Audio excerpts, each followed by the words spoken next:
Only 2 viewers ready to raid. No. No. We need more than that. We need more than that.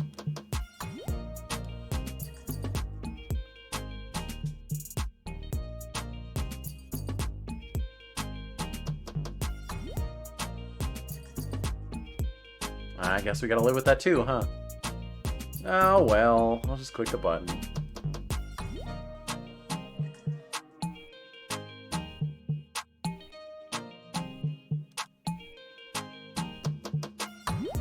Goodbye.